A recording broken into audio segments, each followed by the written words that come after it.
to the cloud. Okay, got it. Okay, I'm gonna see if I can share this screen. Host disabled screen sharing. Can you let me share my screen? Huh? Oh, for an extra offering. Yeah, Okay. hang on.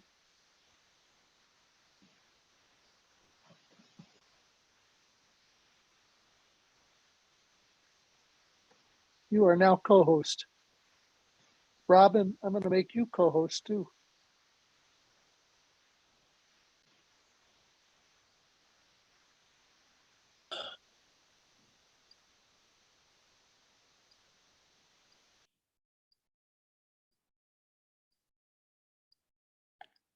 Okay, does everybody see the slide draft manual of operations? Yes. Okay. Yeah. So we'll roll on, and this is our second session. Thank you all for attending, and the purpose is to present what we have so far and to try to, as Carl has said, build the airplane while we're flying it. So we don't intend for this to be complete. This particular section, the pastoral leadership section, is probably the one that is the most important, obviously, and probably needs the most work to get it in real good shape too. And so plow on and see what we can all learn. I can figure out how to work this. Okay.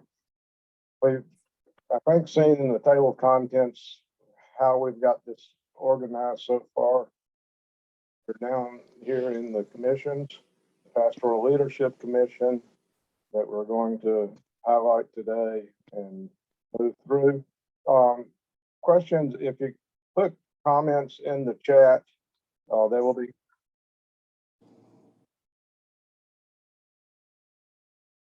Okay. They will be captured in the recording, and it's going to help me, and I didn't give her the right information. Sorry. They'll be captured, so we'll be able to be sure we get them answered, but we'll also try to answer them or address them as we move through the presentation. Might have to interrupt me because I've got about 16 things to look at here. So back in the right view. Pastoral Leadership Commission. Under the section who we are and what we're called to do, our structural overview, the PLC includes all the ministries that pertain to those who sense a call to the ministry of Word and Sacrament, ruling elders serving as commission pastors, congregations seeking pastoral or educational leadership, and the examination, integration, and support of clergy and certified educators by the presbytery. As a commission, the PLC will have the authority to act on behalf of the presbytery in matters pertaining to candidacy, establishing calls, approving contracts, and commissioning or installing pastoral leaders, as well as validating ministries outside of congregational ministry. All such actions will be reported to the presbytery. Scope of responsibilities: supporting those who sense a call to the ministry of the Word and Sacrament, supporting those serving in called and temporary calls, validated ministries who are members at large, and the honorably retired. Supporting ruling elders serving as commissioned pastors, supporting congregations seeking pastoral or educational leadership, ensuring the sacraments are rightly administered and received, evaluate and prepare pastoral leaders, including commissioned pastors, for examination by the presbytery, and make recommendation to the presbytery as to the advisability of the call or commission. And I'll make a comment here that we obviously have some lack of parallelism in the way we've got these presented, and we do intend to clean that up. And facilitate and coordinate training of congregational leaders. Powers delegated by presbytery, and this is important because this group will be able to, as a commission, will be able to act on behalf of presbytery. So we need to be sure we understand this clearly. support and guidance and evaluation of attendance, fitness, and readiness for a call to ministry requiring ordination. Approving temporary supply and commissioning contracts and renewals of those contracts. Commissioning and installing and ordaining pastoral leaders. Validating ministries outside of congregational ministry. Approve requests from congregations to waive rotation of ruling elders. Appoint moderators of session and/or congregational meetings when needed. Approve candidates and inquire for transfer of chair between presbyteries.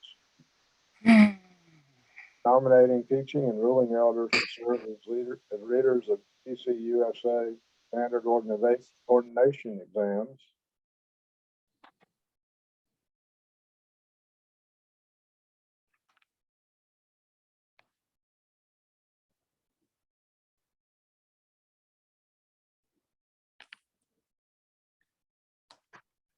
Examine and approve applicants to become inquirers.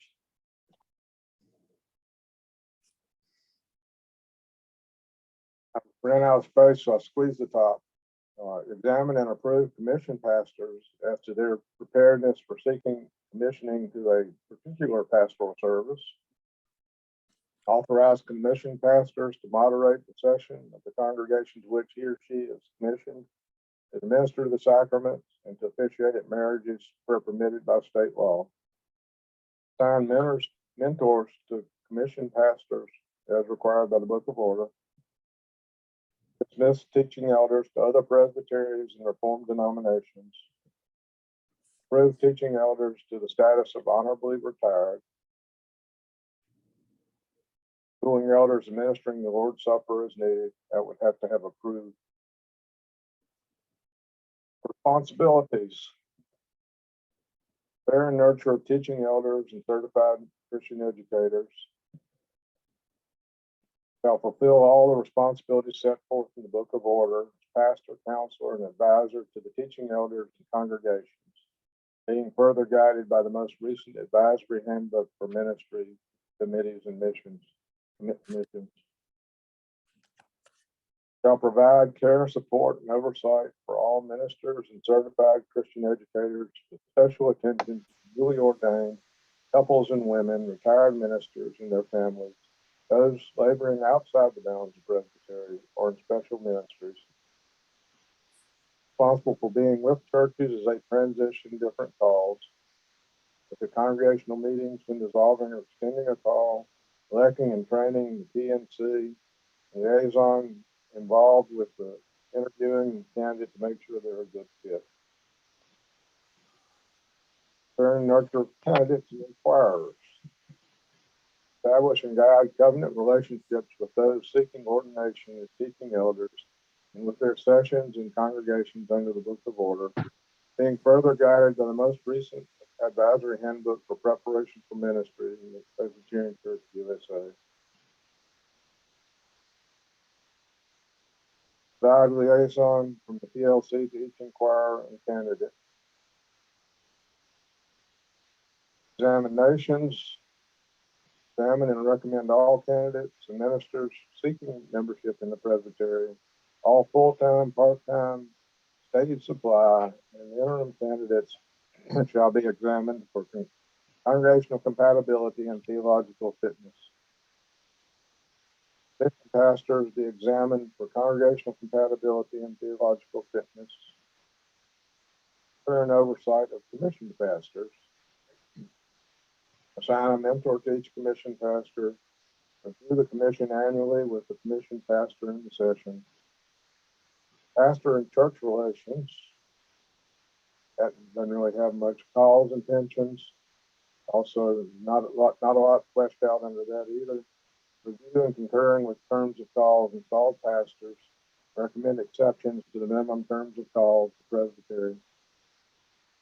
Approve temporary supply and commissioning contracts and renewals of those contracts. Recommend minimum terms of call for installed pastors and certified Christian educators. Granting honorably retired status. to the item 7, the care and nurture of congregations. Sign liaisons. Vacancies, and that needs a lot of work too. Periodic visits to congregations. Recommend formation of administrative commissions. Provide education and resources to sessions for the development of financial stewardship.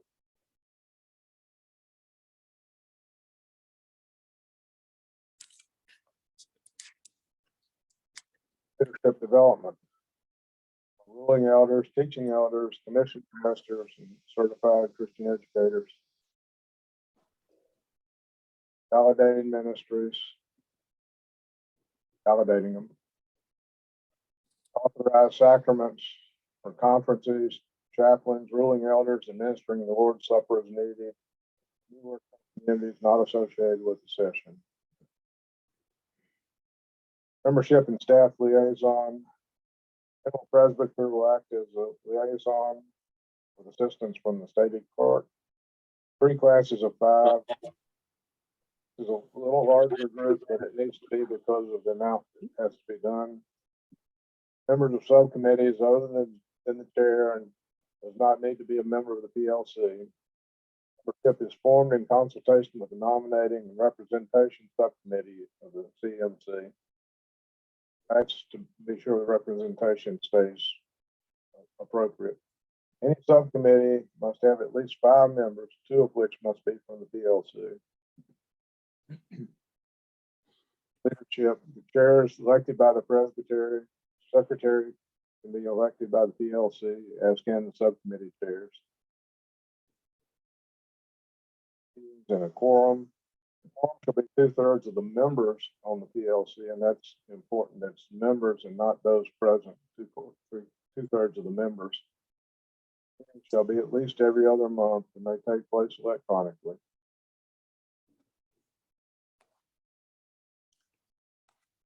Checklist of what to include, and this is just some things that we want to have in placeholders that we need to be sure to get in at some point.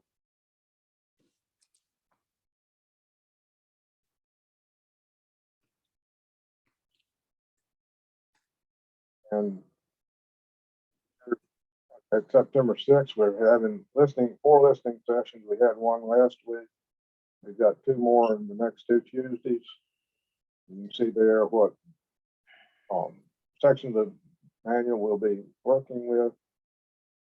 There'll be a call presbytery meeting on October 22nd to try to perfect the manual and adopt it if it's able to be perfected at that point, or it will be brought to the stated presbytery meeting on November 17th for further amendments and adoption. Okay, that was a quick run through, and now try to take questions or comments. If there aren't any. Smith, can I jump in? Sure. Speaking from some experience to being chair of COM for a couple of years, I know that other folks are going to have a lot of very specific things to raise that are very, very well worth raising. But the 2 particular things that I want to raise, number one, this manual gives a huge amount of power to this commission. There's a lot that the COM currently does that needs presbytery approval. COM recommends to presbytery. Within the direction we're moving here, a lot of those things no longer go to presbytery other than as reports. And I'm just want to raise that a lot of trust is being put into this commission. I appreciate that that's what the manual is doing. And in fact, it does streamline a lot of activity. But folks need to be aware that this gives the, and you earlier said this is the most important of the commissions. I think they're all very, very important, but this commission's being given a lot of power. Second thing, speaking of from the perspective of power, there are fewer folks now who will be working with the commission. Currently, the COM has 21 people. Recommendations, it goes down to 15. So that's 15 folks within Presbytery being given, to a degree, the powers of a bishop on a lot of things. And I'm an old dude, and I'm not going to affect me a whole lot, but I just want to raise a red flag regarding that. Now, speaking of the 15, currently our nominating committee does a yeoman's work trying to find folks to fill positions. And I know they work very hard for diversity, for geographical spread, for folks with a variety of different kinds of perspectives and skills and experiences, represent large churches, small churches, and so forth. And they do a great job with that.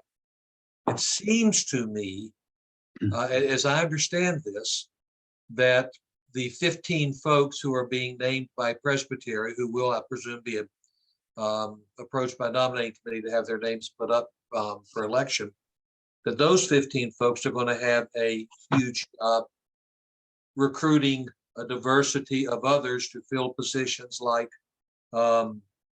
examinations committees and candidates committees and those sorts of things. The 21's already being cut down to 15, and now those 15 are being given the additional task of building their own committees like examinations and candidates. And I am concerned about that. I think it's going to be very hard for those 15 to know Presbytery wide. It's just human nature. I'll speak of Russ Merritt. If Russ Merritt's one of the 15, I know people in Roanoke. And it'd be my nature to say, why don't we get this person from Second Church, or this person from Covenant, or this person from Raleigh Court, etc. And from my perspective, Roanoke, because it's simply the people I know, Roanoke's going to have a lot of folks on those committees, and Chatham, frankly, or some of the other areas further west up from Roanoke may not have that kind of representation.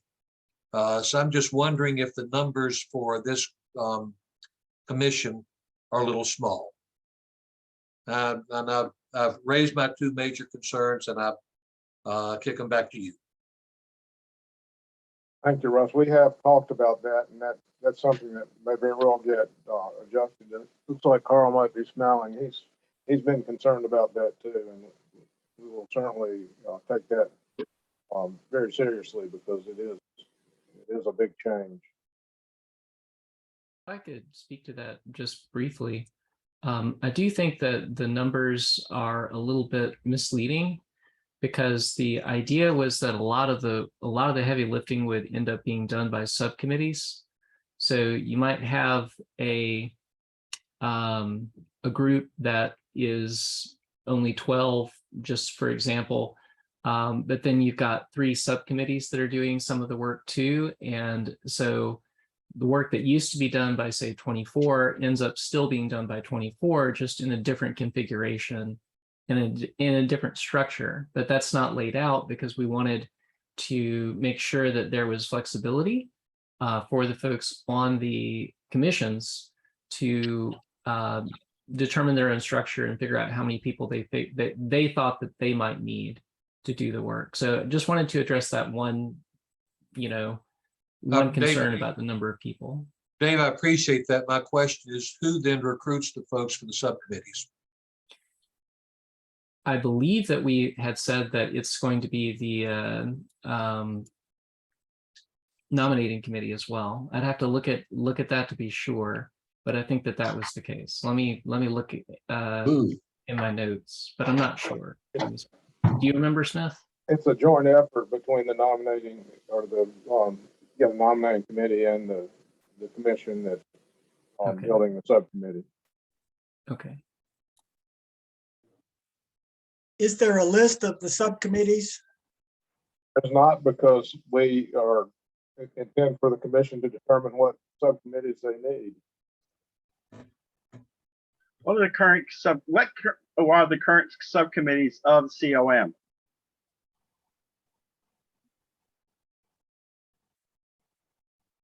Russ, can you answer that? I have, Oh, sure.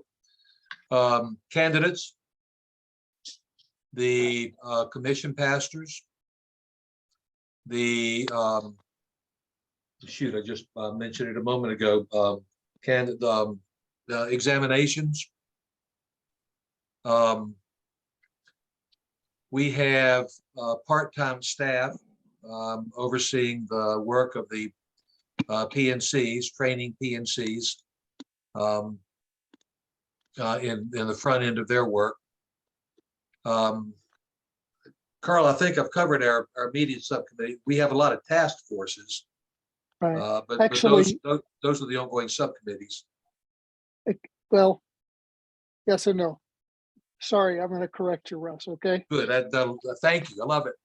It's all right. If you're asking what the current subcommittees of the COM are, or are you Yeah. asking what are the antecedents to the Pastoral Leadership Commission? No, what are the current subcommittees of the COM? Commission Pastor Work Group and the pensions, terms of call, Board of Pensions Subcommittee. Everything else is done as a whole. Examinations done as a whole? Examinations is actually a separate committee in our structure. That's what Candidates Committee, separate structure, separate committee, elected directly by the presbytery. So is examinations. The examination, this I don't know at what point it changed, but Okay, at some so- point, examinations was considered a subcommittee. But and there's also sexual misconduct is also elected by the presbytery. but I think because if we're going to merge all these things together into pastoral leadership, maybe it would be appropriate that we do identify particular subcommittees in the manual of operations here. I agree. That means particularly if we're going to drop on Mike Nevergold to think, oh, we need candidates for these positions as well. It probably should be identified and not just wait for the commission to say, oh, we need this. I mean, we know these functions are necessary. So, and we're pulling them in already, merged them together. So let's make them required subcommittees. Good point. Smith, may I respond?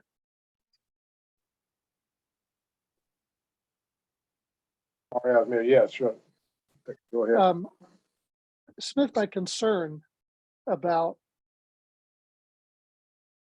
forming subcommittees for this Pastoral Leadership Commission in advance.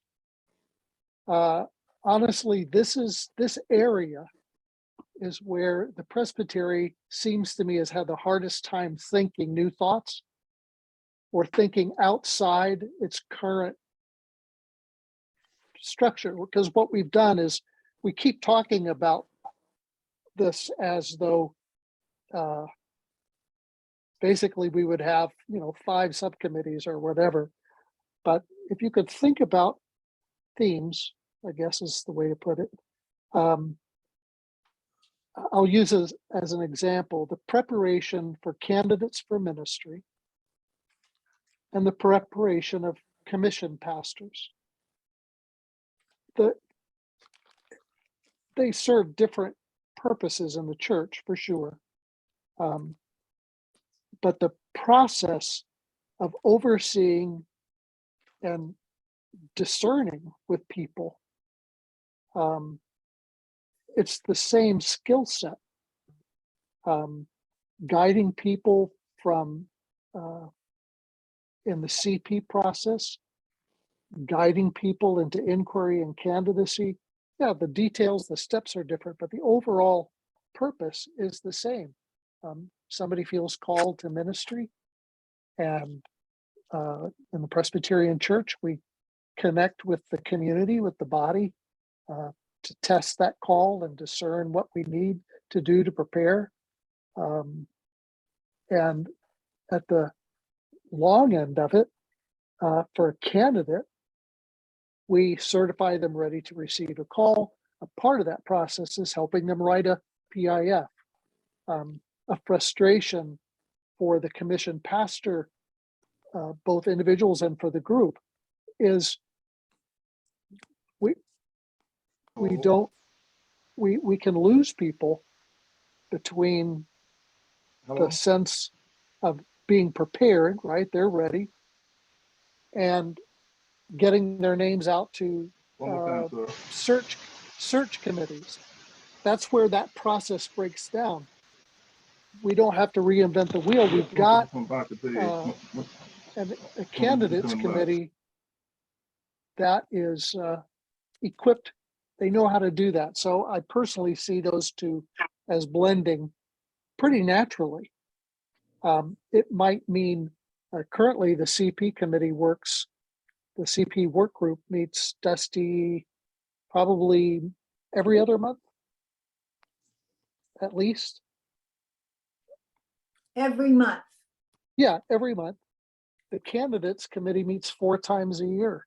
I think there's work to be done and get the best of both of those together in the same room. We've already written liaisons, another example. We've already written liaisons to this manual. If the presbytery can imagine it, that the care of congregations, if that could be not necessarily even by neighborhood, but by what you guys used to call clusters, where people really are looking out for each other. It's that voluntary connection instead of an assigned connection. Anybody that's ever served on COM knows the liaison role is very uneven. Some people on COM, it's usually the ruling elders, are fabulous as liaisons because they're freer on Sundays. Some of us, when we were on COM, any church that received me as a liaison, they were at a disadvantage because I couldn't go on a Sunday morning. The other way we do our system now, every member of the COM is allegedly equipped to do conflict, to do PNC training. Basically, if you're a liaison, you're expected to play all of those roles in a church. The way it works, in fact, is that you have people on the COM who intervene or mediate really well, and other people that they might raise the tension instead of calming the tension in a room. It's just that's part temperament. The details of doing vacancy, of coaching a PNC, there are a lot of details to remember. The expectation that we're going to have 21 people equally equipped. It doesn't really work that way. That's why we have Howard to go do that PNC training. So, Michael, I'm reluctant, or I don't know, I'm cautious about assigning, predetermining for that commission what their structure will be.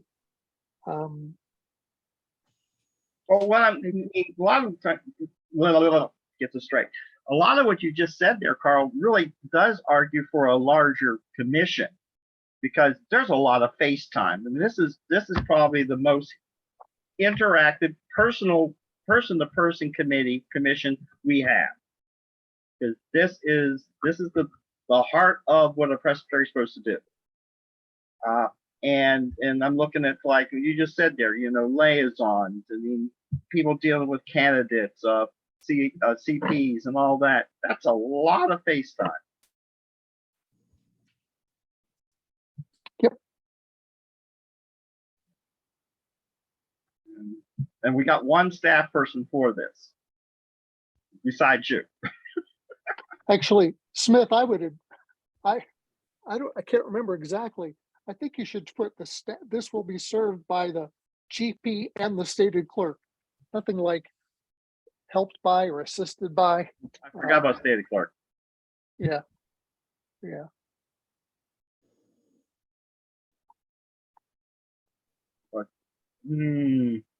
Yeah. All right, I'll let other people speak up. The question is the leadership, the ministry specialist. I don't see that in the manual here.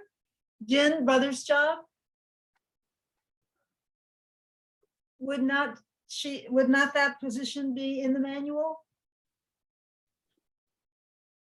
And a part of this commission?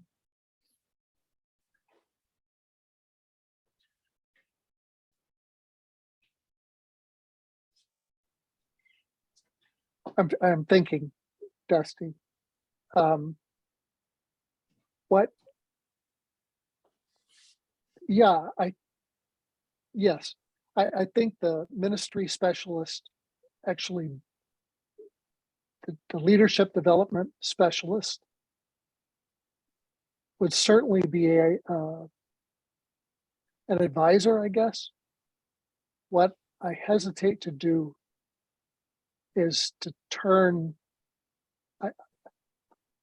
I hope that our ministry specialists don't get turned into, that we don't take a lot of their time in committee meetings. Or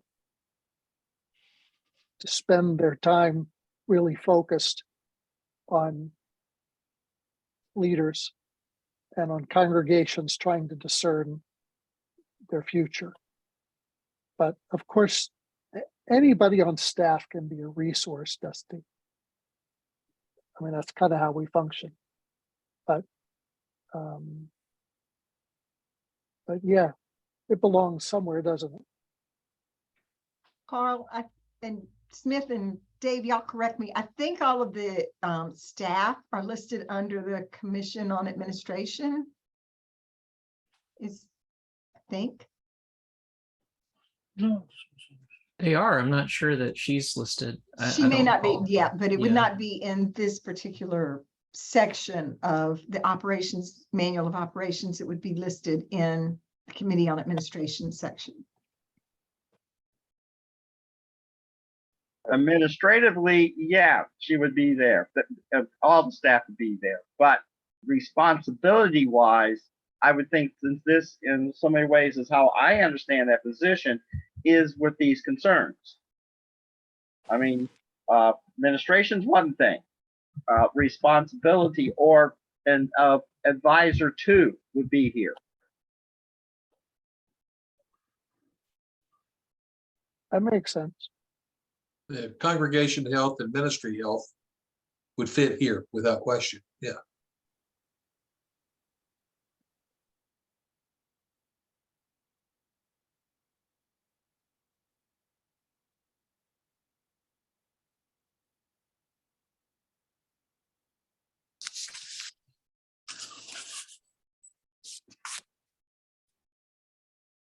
I can't help but think that we'll put this together and then all of a sudden we're going to have to change. It's one of those things like you don't know what's going to work until you try it.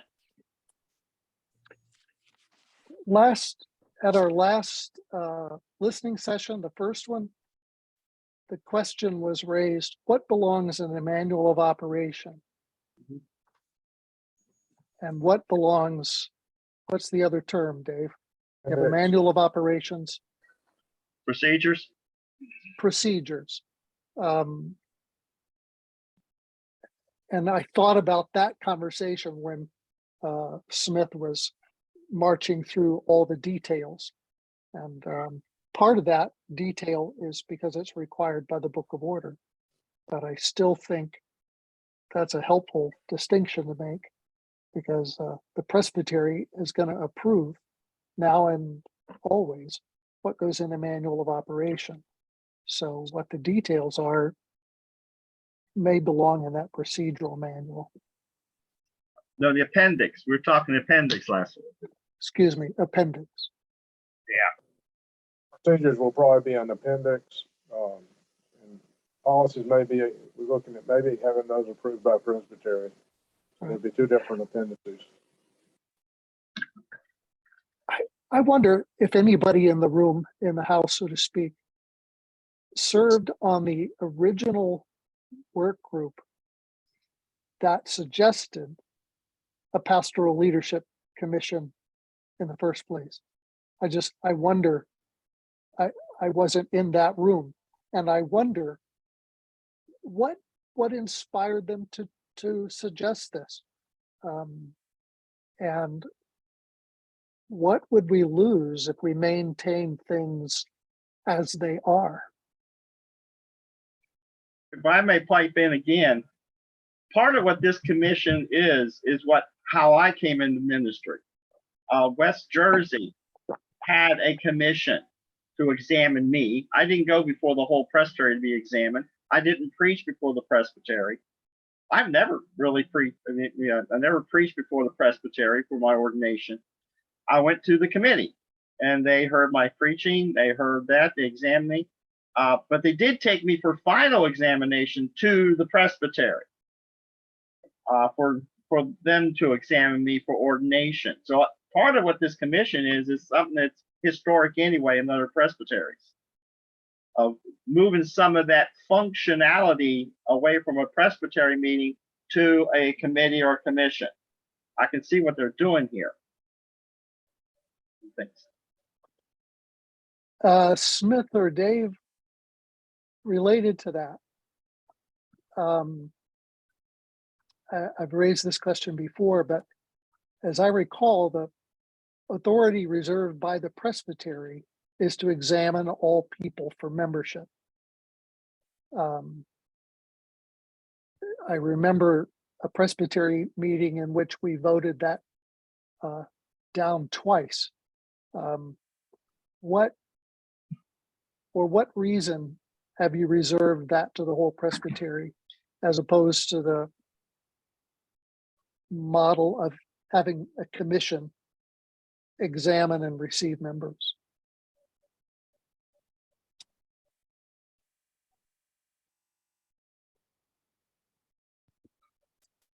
Well, that was something that there were very strong feelings about from two of the members on the transformation team, one of whom is no longer on the transformation team.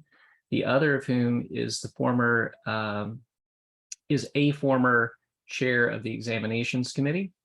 And basically the thought behind this was that it seemed like even though the presbytery had voted that way, there were people on the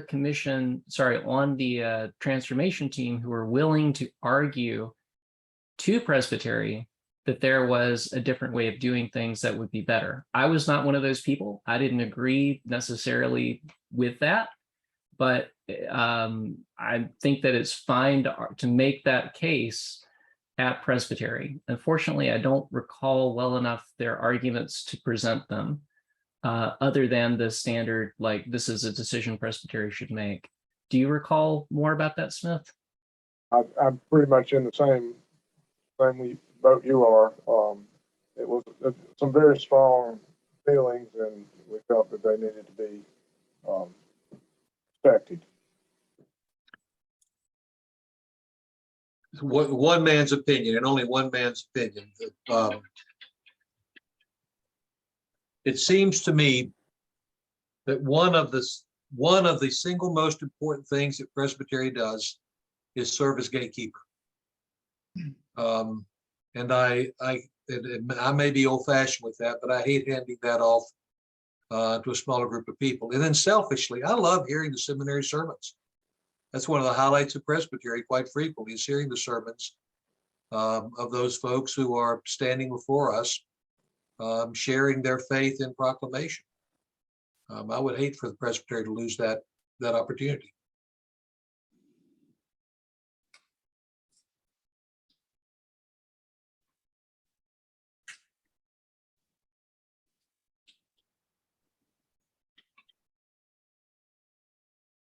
Does anyone not had an opportunity to speak that would like to? Smith, Oh, sorry, go ahead, Beth. I put a lot of my comments in the chat just because to save time, but one of the things that it strikes me, having gone through this process at another presbytery as they tried to unravel, regroup, and have now actually found themselves totally rudderless as a result of the fight that ensued. Back in the day when we had to meet presbytery in person, a lot of this made a whole lot of sense to try to streamline it and to avoid, because there's a cost attached to presbytery meetings. There's a cost for travel and, you know, all the logistics and that. But it does occur to me that in some ways, our ability to meet via Zoom seems to have negated some of the really strong rationale for wanting to streamline everything outside of a presbytery meeting that, you know, by its nature took weeks and weeks and weeks to plan. And I don't know, there's just a piece of me that says that with the new technology we have, we're already somewhat separated as a presbytery. And this seems to be in some ways just less reason for us to even get together via Zoom, much less in person. So that's just my overall thought. Like I said, I've been through this. I think there's a lot of really good rationale behind having a chair of this commission that somehow has at least information of all the parts instead of 5 or 6 chairs having pieces of the information. And I think that's a good process, and it certainly should streamline things. But I do think that some of the argument for why this was more important might not be as important now. I hate to say it, but our Zoom presbytery meetings have actually proven to be so successful that we might have wiped ourselves out of wanting to go back to an in-person meetings again. One thing, having been on this process all the way through, that we were concerned about, and one of the motivations is how long it takes a church to get a called person in place. Right. And that was part of the motivation, was to, so it wouldn't take 6 months once you decide on a candidate to get them actually in place. And I am totally in support of that streamlining process. I mean, the comments that I've put in the chat, my concern is more like what I said, the devil is in the detail. So I realize, Carl, that we're going to have to flesh this out or fix the plane as we're flying. And I agree that if we don't start something now, we'll have to start all over again. But I am concerned that we should have, we might approve this manual, but I am of the opinion that we also need to approve the appendixes, or whatever we're going to call them, the policies that develop.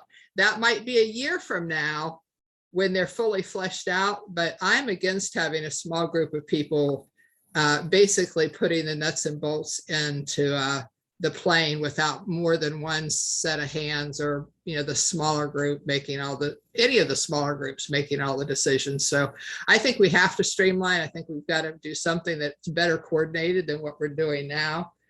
But I'm not so sure we want to just walk away and say, okay, we're going to approve this manual that is missing the key details of how it's actually going to be implemented.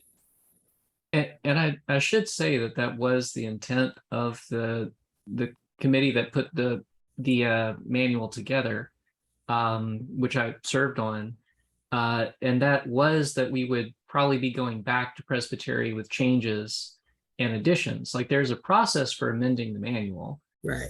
and that does involve Presbytery approval and things like that. Particularly the procedures and how things would be actually implemented. Yeah. We didn't want to tie anyone's hands because to a certain degree,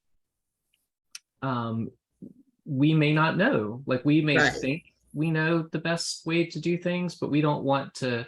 We want feedback and to be told that, rather than just to assume that we know best and then find out later that we've kept someone from doing the thing that they should have done.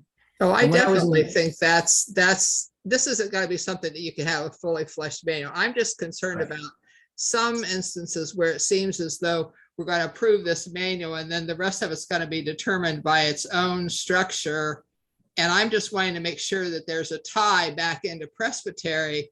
So one, that structure doesn't just continually change forever without having some oversight by a larger body. And I think you have to do what we're doing. I think that, and I think you have to start someplace, because if you wait till it's perfected, it'll be time to Right. start over again. You'll never get there. It'll just be the perpetual committee that meets, you know. What we did in Tampa with this, because I was serving as state clerk when this was being implemented there, was we added new stuff to the manual just about every meeting. And I just, as state That's clerk, how's kept, well, it wasn't, I mean, it worked out. I just kept a list of things Yeah. that needed to be done. And I mean, we only had 2 meetings a year, you got to keep in mind. So we had fewer meetings by design in these. But we, I think we started with maybe 15 items under COM, and by the end it was up to like 26, because I think I was on the AA or something like that. As we discovered more and more things that we had just forgotten about. And as state clerk, I was just like, yeah, go ahead and do it. We don't need to have a called Presbytery meeting just because we forgot to add this to the book of, to the manual of operations. And we'll approve it and we'll add it. We'll build the plane as we're flying.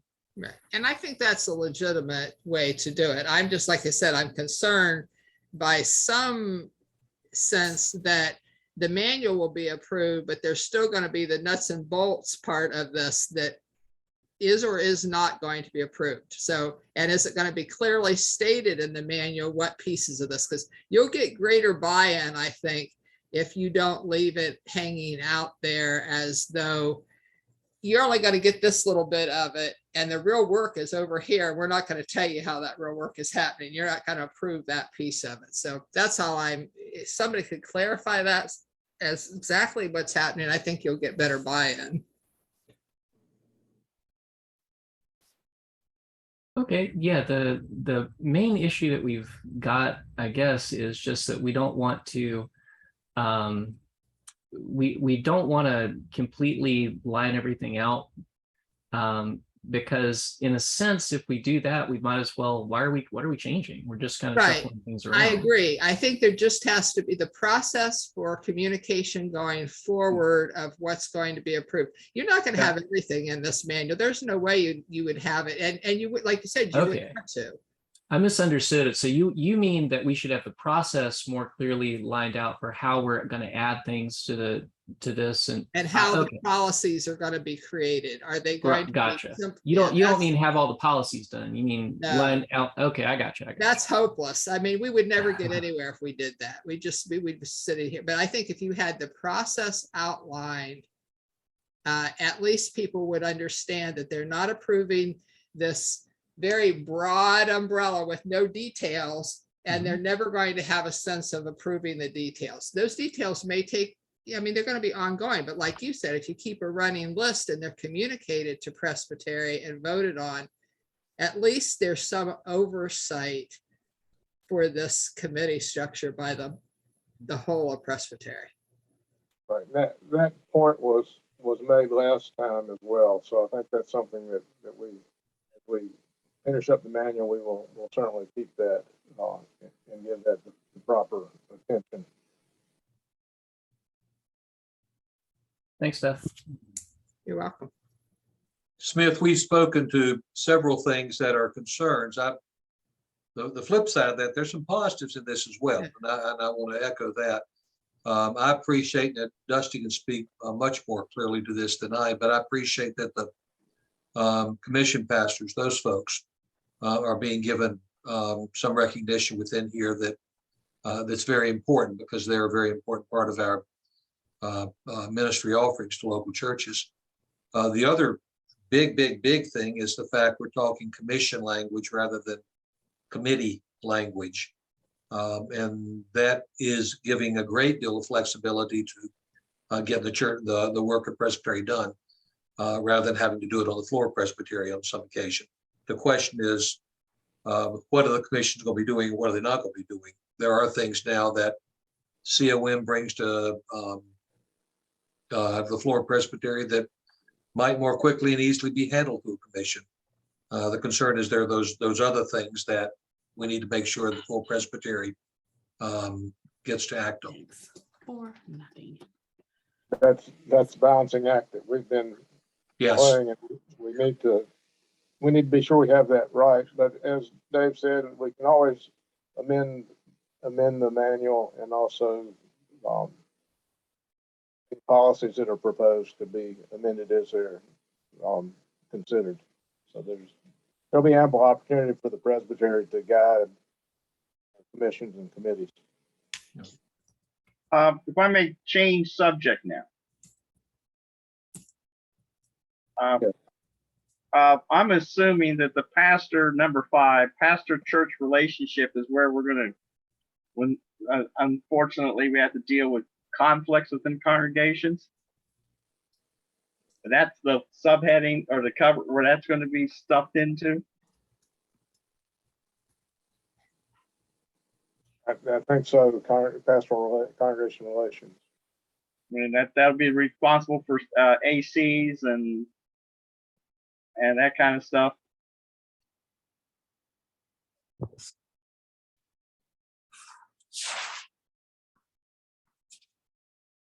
I'm sorry, I don't have my printed copy of the manual, but yes, the ACs are definitely in the under the Pastoral Leadership Commission.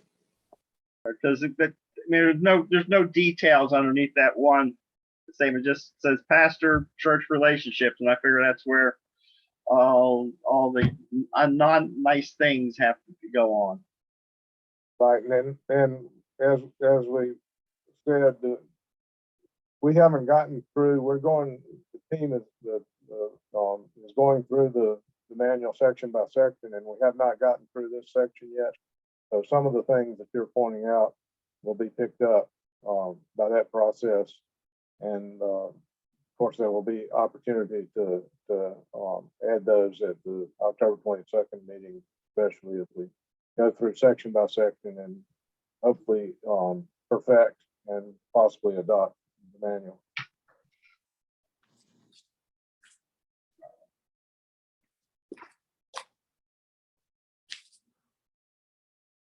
I've got about 5 minutes left. Do y'all want a little extra time to finish up, or does anybody else have anything they would like to say?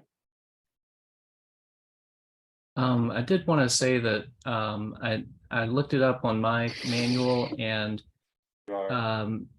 recommendation of formation of administrative commissions is something that is under the Pastoral Leadership Commission. It's on page 11 on 7D.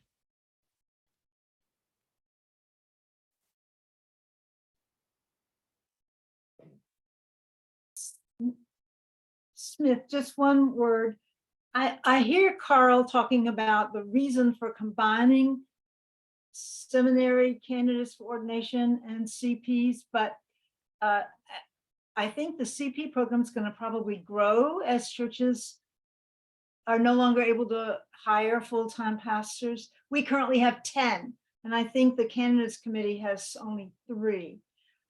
I would argue for keeping them separate, because I think they have different paths to ministry, and I would hate for one model to be sustained. But I'd love for Monica to speak to that, since she is a CP student. But anyway, I would argue for having 2 subcommittees. And I guess I'm not so clear as to how this is an improvement so we're making several current committees subcommittees. How does that help?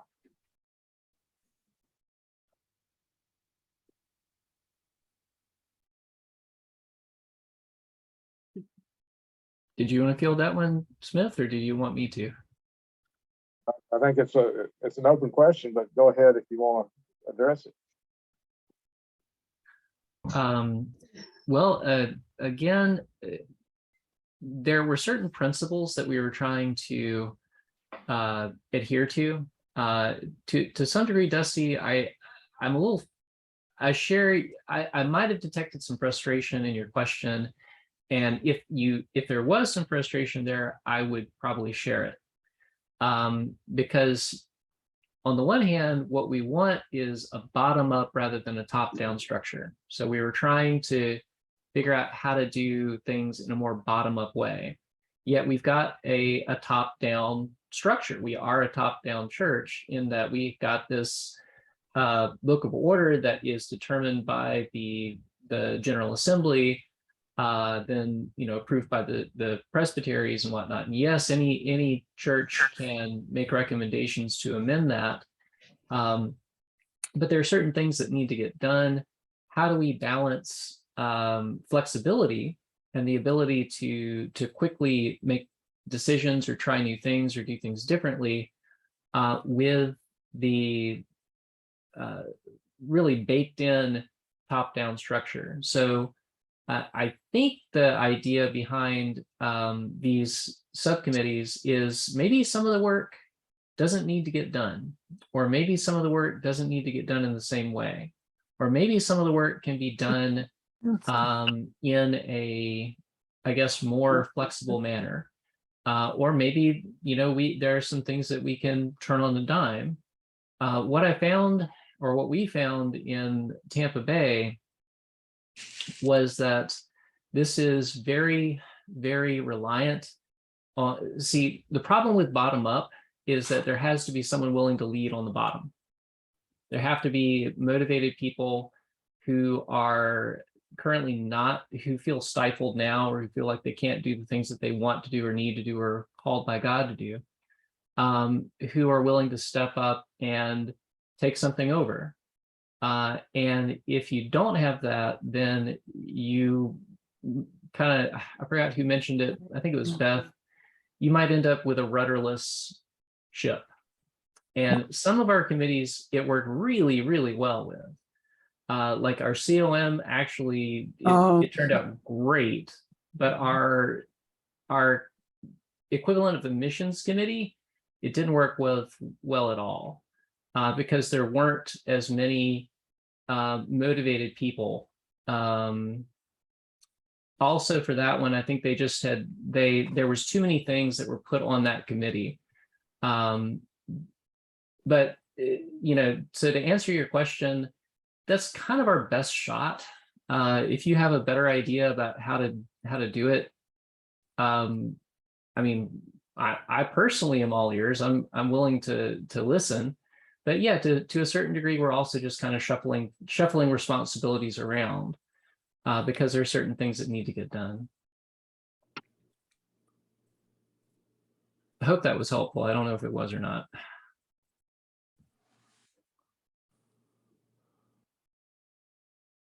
I've got the end of the hour. Is there someone who would like to close us with prayer?